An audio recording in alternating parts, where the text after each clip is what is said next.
you do it?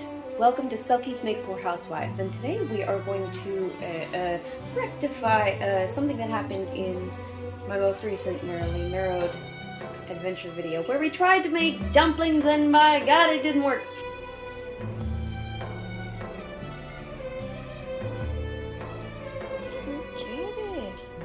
It mostly worked, and tonight we're gonna find out why. I've done a little bit of research, and I think that the biggest... I feel really confident that the dough that we made was good. That was a good dough. The flour that we use is primarily rice flour and potato starch. Now, potato starch can get a little finicky when it comes to the introduction of water. It doesn't want to solidify in the same way that like a rice starch or a tapioca starch would. So I think that by adding a little bit of a tapioca starch might give us just that extra hold that we need in the dumplings to make it not fall apart. And we did find out in the video that the way that we had the steamer set up was letting out too much of the steam, and it wasn't retaining enough of the heat to be able to cook them properly. So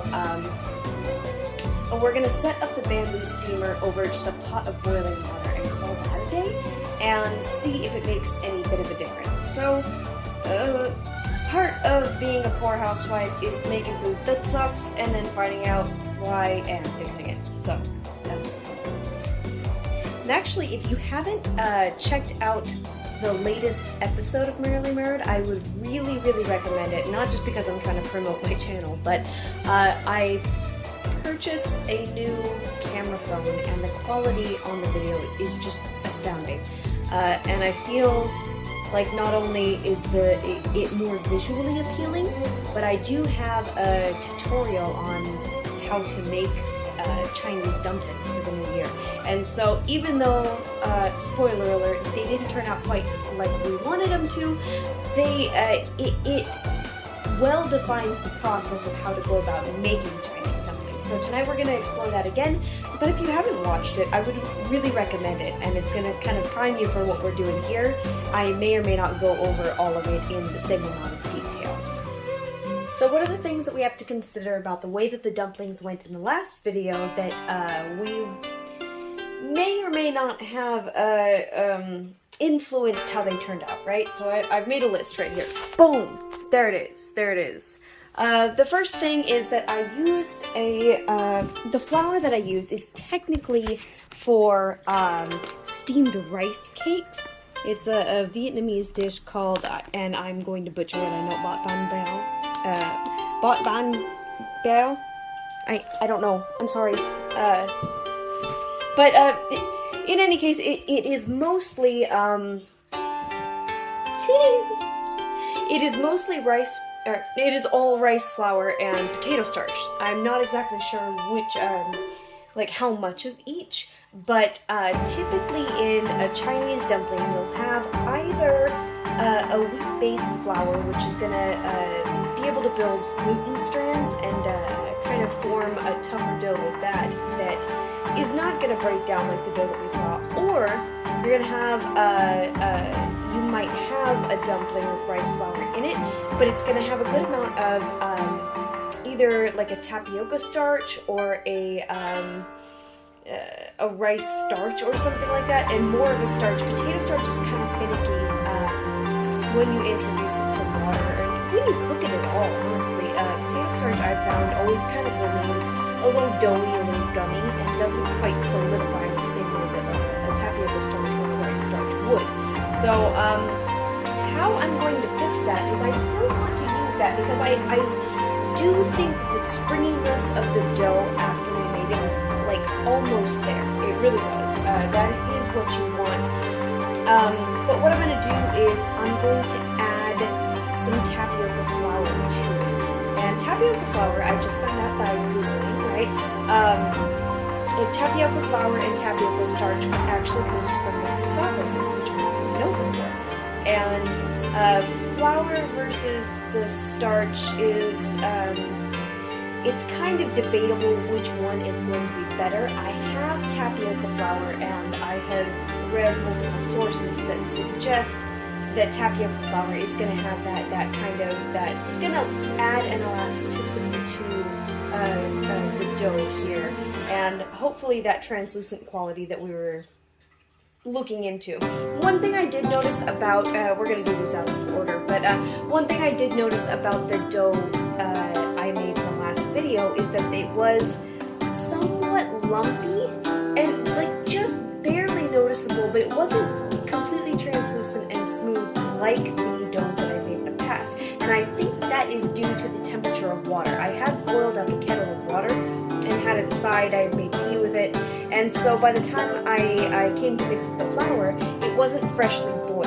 It wasn't as hot as I could possibly get it, and I do think that could possibly influence how the dough mixed up. Another thing I think that could contribute to that is the kneading the dough directly after you add the water. Typically you do want to add the water, kind of stir it till it all comes together, and then you want to let it sit before kneading it. And I've done it both ways and it's turned out fine, but I do think that maybe letting it sit and starch up first is, I guess activate those starches before kneading it is going to be the best option to have the dough knead more smoothly. And just have it, have the hot water activate the starches in the way that they're supposed to, right? The last thing, of course, was something that we identified almost right away, is the retainment of steam in the bamboo steamer. I don't think that it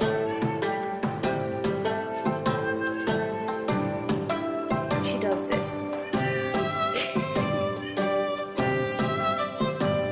I don't think I think it let out too much of the steam using that steamer, that it wasn't able to get hot enough to be able to cook the dough properly. So how we're going to rectify that is I've attached the bamboo steamer to this pot of water here that we're going to boil, and it's going to have kind of more or less an even seal here.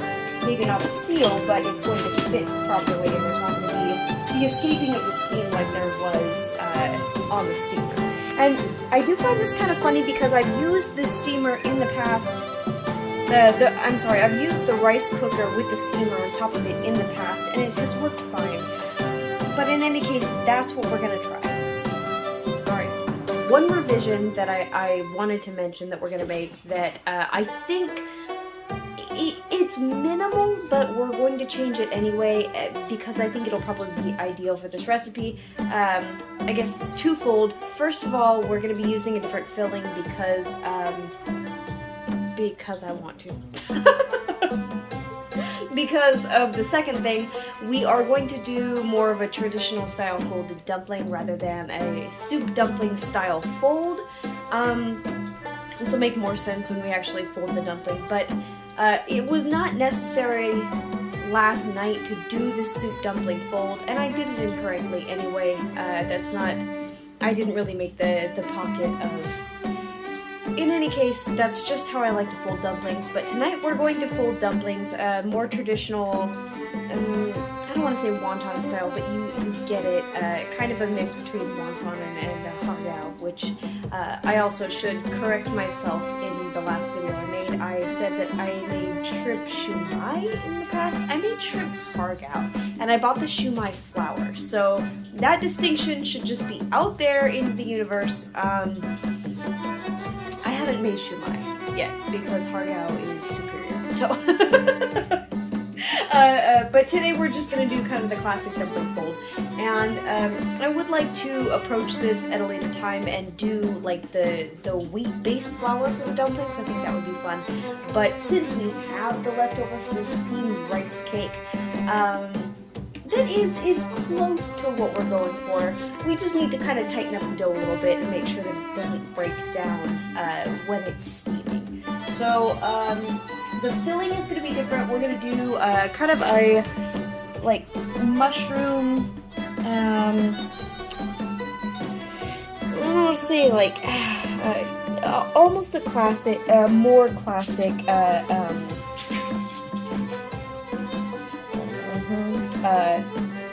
egg filling. This is telling you nothing. With mushroom, egg, green onions, a bit of chilies, some reconstituted shiitakes, and so we've got shiitake and portobello or baby bella mushrooms, and I wanted to add some wakame in there as well because I think that this is going to interact with the eggs a little bit and kind of tighten up that filling to where it's, what I'm going for is kind of like that traditional wonton filling but without the pork, which is what usually gives it that kind of tooth, right? And we're not going to be using meat, but I still want it to have that kind of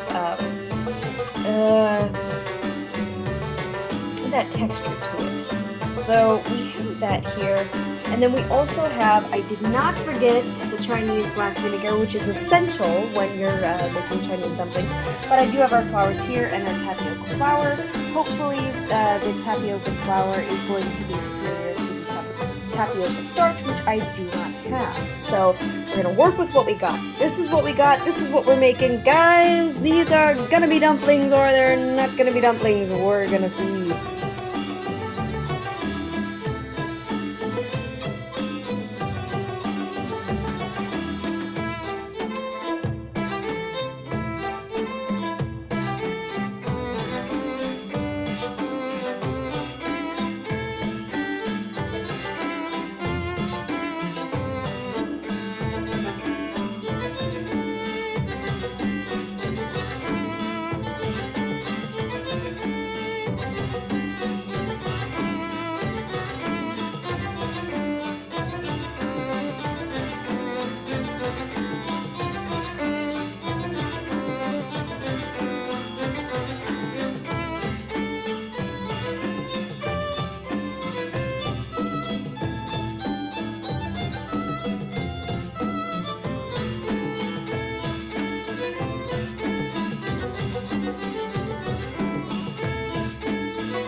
timer just went off. 8 minutes. Let's see what I do.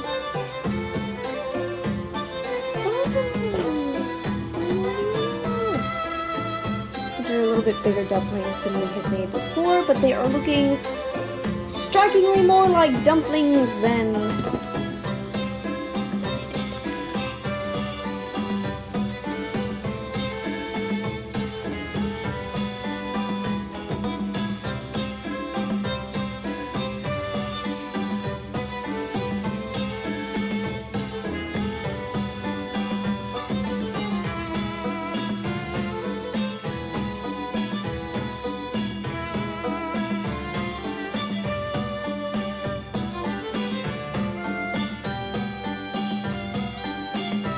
I think it comes down to the willingness to make a mistake and try again. And to analyze, you know, what went wrong and not, I guess, be undaunted about trying to figure out how to fix it and trying to make a recipe again and again and again and not define yourself by the fact that, oh, I made a recipe and it didn't work out. What it does always boil down to is, are you willing to do it again? Are you willing to try again?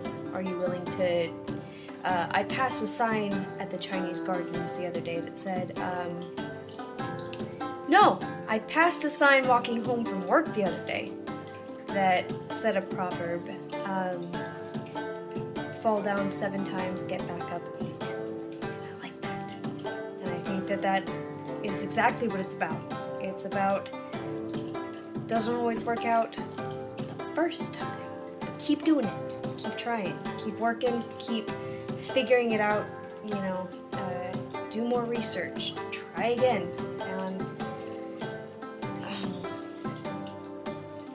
And it seems like this is more successful than the last time. And then, of course, next time is going to be more successful than this time, and that's just how you do it. So, I'm going to eat this because I'm pretty hungry, but thank you for joining me.